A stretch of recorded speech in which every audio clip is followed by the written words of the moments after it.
Hello and welcome to the channel. Maybe you're a Blender user who has always wondered about that scripting tab and how it can help your workflow. After watching this video, you'll be able to create a grid of objects like this using just a few lines of Python code. We'll build on that foundation in future videos to create much more impressive results, but you have to start somewhere. Okay, before starting, you want to go up to the Edit menu, Preferences, and enable the Developer Extras and Python Tooltips. I'll explain a little bit more about what those are later in the video.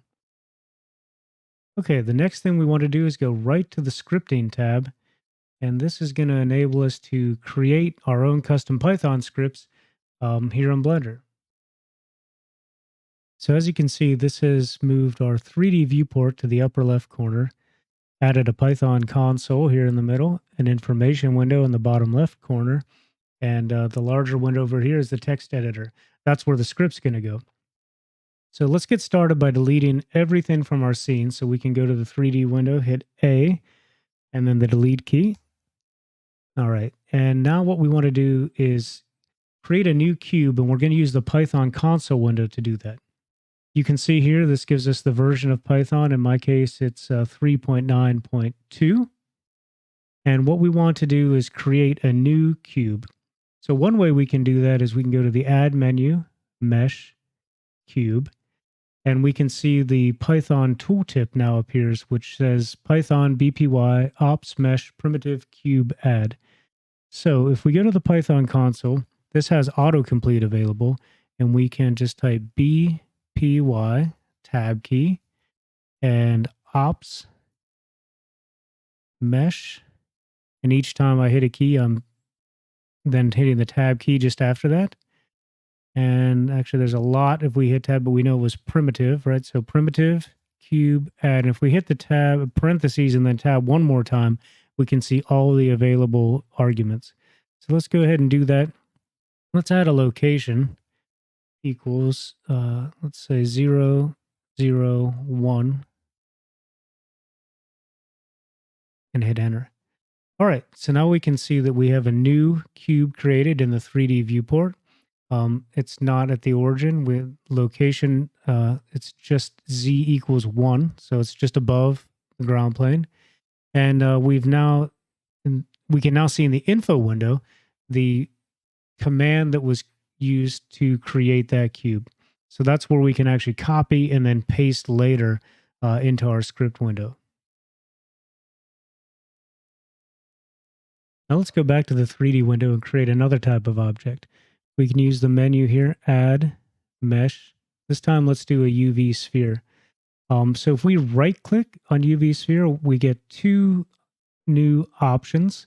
This is the Developer Extras checkbox that we enabled at the beginning. Allows this online Python reference to appear. That'll open the documentation in a web browser. Or we can copy the Python command. So let's copy the Python command. Go down here to the console. Paste it, and we're going to hit enter. And look, now we have the UV sphere created at the origin, and in the window, the info window, we can see the new command appears down here. Let's go ahead and do the same thing for cylinder. We're going to go mesh, cylinder, right click, copy, and then paste, enter. And we're also going to try the cone. So mesh cone, right click, copy Python command, right click, paste, enter. And now in the info window, we have all the commands we're going to need to create 4 types of objects. So far, we've been using the Python console, which does have a command history. So you can see here, if you use the up arrow or down arrow keys, you can execute previous commands. But for what we need to do, we're going to use the text editor. We have a little bit more complicated setup. So let's go ahead and go over to the text editor window. Right now, we can't put anything here because there is no document. So we need to create a new document. And the very first thing we're going to want to do is type import BPY. And the reason for that is that we need to access the Blender API. As you can see, like BPY, ops, mesh, primitive, cylinder add. In order for that BPY module to be available in the text window, we have to import BPY. Let's also make the font a little bigger, so we can go View Sidebar, click on the font size. I'm going to make mine 16.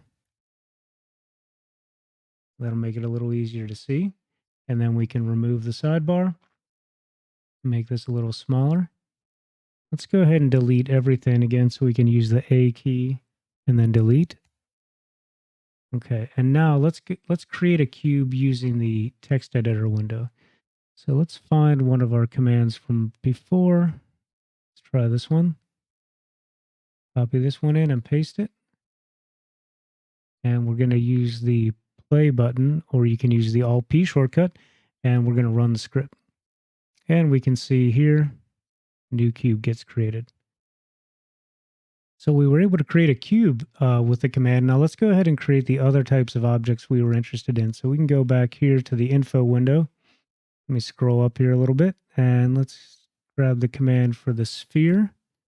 Go ahead and copy, paste this one. Here's the cylinder. Copy and paste. And let's find the cone. Copy that one and paste. Okay, now if we go here, we're going to delete the cube. If we run the script now, we should see 4 objects created. Let's go ahead and do that. And yeah, it looks like they're all here: cone, cube, cylinder, and sphere. So this is a good start, but now we want to create a grid of all these objects, and we want to have a different type of object at each grid location. So let's see next how to do that. So the first thing we want to do is create a variable for the new location. So let's go ahead and put that here.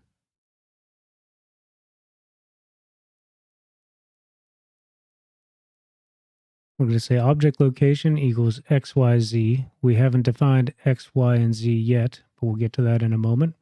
And here we want to replace the location equals 001 or 000. We want to replace that with our new variable. So let's go ahead and do that. Copy this.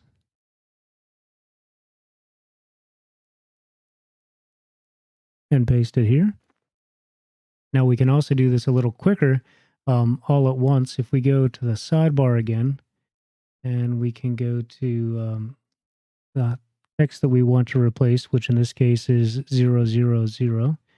If you use the find entry, click on the eyedropper. All right, and then that's the text that we're going to use that we want to replace, and then we want to replace it with object location. We can go here, and now we want to hit replace all, and we'll see here that the object location has been replaced with a new variable name. So let's go ahead and remove that. Come back over here, and now we're going to set X, Y, and Z using a few. I think something like a 5 by 5 by 5 grid is going to be good. Let's say, let's make a variable called grid locations. Go ahead and do that now. And we'll make that, let's spread these out a little bit. -10, -5, 0, 5, and 10. Just to give a little bit of spacing between the elements. And we're going to make 3 for loops, one for the X component. So just say X in grid locations, and then same thing for Y. Same thing for Z.